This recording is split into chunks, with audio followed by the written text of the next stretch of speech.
Have you ever felt like there's a battle happening inside your own brain? You know, one part of you wants to crush your goals and achieve great things, while the other part just wants to scroll, snack, and find the easiest path possible. Well, you're in the right place. Today, we're going to break down how you can actually win that battle for good. It really all comes down to this one central question. Why does your brain seem to sabotage your biggest goals for some cheap, short-term hit of pleasure? It totally feels like self-sabotage, right? But what's really going on is just your brain's ancient wiring at work. But the best news, you can absolutely rewire it. And the main character in this whole internal drama is a chemical called dopamine. Now, a lot of people call it the pleasure molecule, but that's not the whole story. It's really the motivation molecule. It's the little signal that tells your brain, hey, that was good, let's do that again.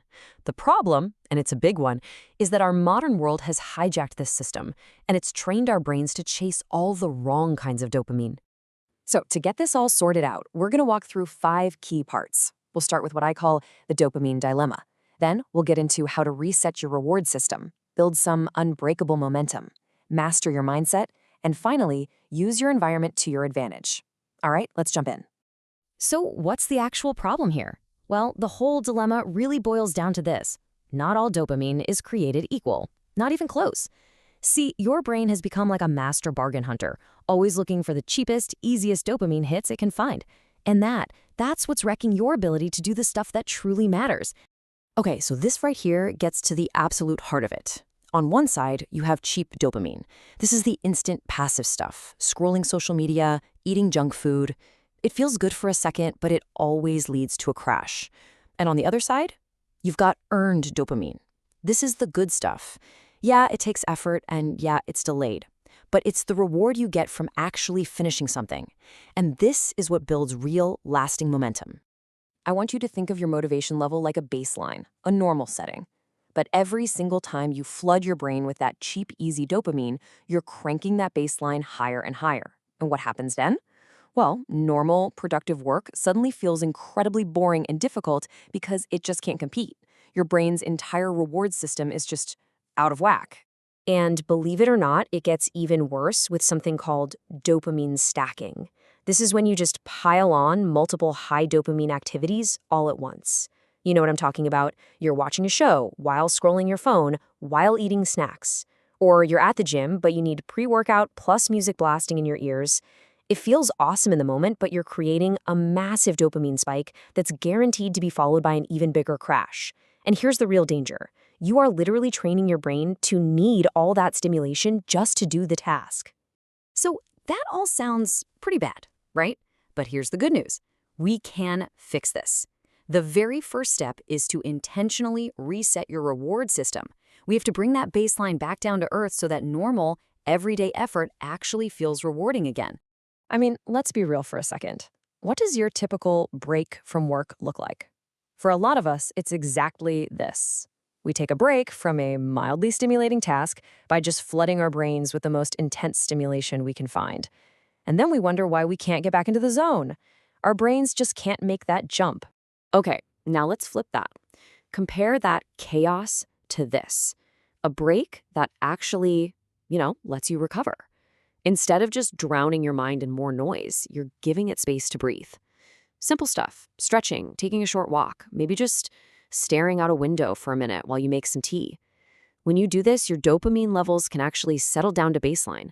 So when you get back to work, it doesn't feel like a punishment. It just feels normal. And you can apply this same logic to your entire day. This strategy is called dopamine loading, and it's a total game changer. You start your morning with the hard stuff first, the low dopamine work. Before you even touch your phone, get that deep work or studying done. Then in the afternoon, you try to maintain that low dopamine state to keep your focus sharp. And then in the evening, after the work is done, that's when you reward yourself with the high dopamine stuff. It becomes a treat, not a distraction. Now, if you want to go for a more intense reset, you could try something called a dopamine detox. This means for a day, maybe 2, you just cut out all the artificial stimulants. No phone, no video games, no junk food. And yeah, it's going to be tough at first. You'll be bored. But then something really cool happens. Your brain starts to recalibrate. It starts finding joy in simple things again. Your reward system totally resets. Okay, so once your reward system is back on track, how do you get the ball rolling? The next piece of the puzzle is all about building momentum. Because let's face it, the hardest part of anything is just getting started. So here's a brilliant little trick to fool your brain into just crossing that starting line. It's called the 2-minute rule, and it is shockingly powerful. Whatever that big task is that you're avoiding, just tell yourself you're going to do it for only 2 minutes. That's it. You don't have to write the whole essay. Just write one sentence. You don't have to do a full workout. Just do one push-up. The goal isn't to finish the task. The goal is just to start. Because once you do, that initial resistance just melts away, and more often than not, you'll just keep going. And here's the cool neuroscience behind why that works. Your brain is wired to chase closure. It loves finishing things. So every single time you complete a task, no matter how small, your brain gives you a little hit of that earned dopamine. This creates a new feedback loop. It teaches your brain that effort is more rewarding than avoidance. You're literally reprogramming yourself to crave completion. Now, to keep that momentum going, there's one big myth we have to bust, and that is multitasking. Let's be clear, your brain can't actually multitask. It's just switching back and forth really, really fast, and every single switch kills your focus and momentum. So the fix? It's simple but not easy. Practice single tasking. When you work, just work. When you eat, just eat. Here's a challenge. Try going to the bathroom without your phone. Seriously, that tiny bit of practice helps rebuild those pathways for deep focus. Okay, this brings us to the internal game, the mindset. Because you can have all the best strategies in the world, but if your head's not in the right place, you're always going to be fighting an uphill battle. It's time to rewire how you actually think about effort. This comparison right here is absolutely crucial. See, most of us are stuck in an outcome mindset. The reward only comes at the very end. So the entire process, all the hard work, just feels like a painful chore. The game-changing shift is to a growth mindset. This is where you learn to find the reward in the effort itself. When things get hard, that's a sign you're making progress. You start to attach the feeling of accomplishment to the struggle, and your brain starts releasing dopamine during the hard work, not just after. So how do you actually build this mindset? You do it by deliberately doing hard things. Your brain and your nervous system don't learn from you avoiding discomfort, they learn from you facing it. So lift a little heavier than you want to. Take that cold shower. Speak up in a meeting when you'd rather stay quiet. Each time you do this, you're sending a powerful message to your brain. Hey, we can handle this. Another really powerful way to reframe all this is to gamify your work. A big project can feel kind of vague, right? So make the effort visible. Keep score. Race against a clock. Turn your to-do list into a series of levels or missions. What you're doing is hijacking the very same reward loops that make video games so addictive, and you're applying them to your real life.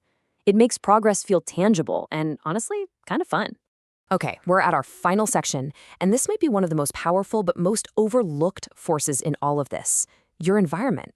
Specifically the people around you, because discipline and hard work, they are contagious. There's this incredible thing our brains do called social mirroring. It's a built-in system that causes you to unconsciously mirror the behavior, the focus, and even the standards of the people you spend the most time with. So if your circle is all about cheap dopamine and taking the easy way out, guess what? That's going to be your default too. But if you surround yourself with people who are focused and pushing themselves, your brain will naturally start to match that energy. So look, if there is just one thing you remember from everything we've talked about today, make it this quote. It means you have to tackle your biggest challenge first thing in the morning when your dopamine baseline is naturally at its lowest. Every time you check your phone or grab a sugary snack before the hard work, you're just making the mountain you have to climb that much steeper. So at the end of the day, it really all comes down to a choice, doesn't it? You have the playbook now, but taking action, well, that part's on you. So I'm going to leave you with this one simple question. Thinking about everything we just covered, what's one hard thing you're going to start today, even if it's just for 2 minutes?